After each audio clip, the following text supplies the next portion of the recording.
drove in silence, the weight of what they'd done pressing down on them like a heavy shroud.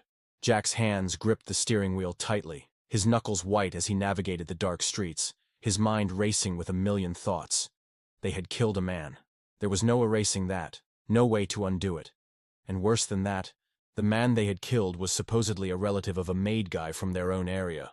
If those rumors were true, they were as good as dead if anyone found out. Frankie sat in the passenger seat, staring blankly out the window, his face pale and expressionless.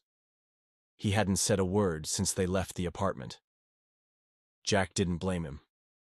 How could any of them process what had just happened? Tony sat in the back, his head in his hands, muttering something under his breath. Jack couldn't hear what he was saying, but he didn't ask. There were no words that could fix this.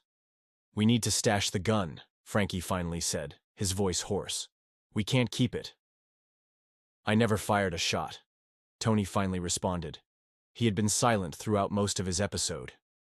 "It ain't your gun we're getting rid of," Frankie said, while nursing Nicky's pistol in his hand, the same pistol he wrestled to get out of his hand prior to it going off. Frankie killed Nicky by accident, and any judge would rule it as manslaughter, but the streets would rule it as murder.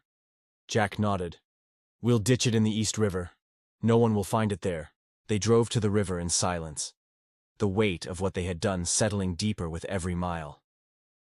When they reached the bridge, Jack pulled over, and Frankie tossed the gun into the water. They watched as it disappeared beneath the surface, sinking into the depths, along with any hope they had of walking away from this clean. "What do we do now?" Tony asked, his voice trembling. Jack didn't have an answer.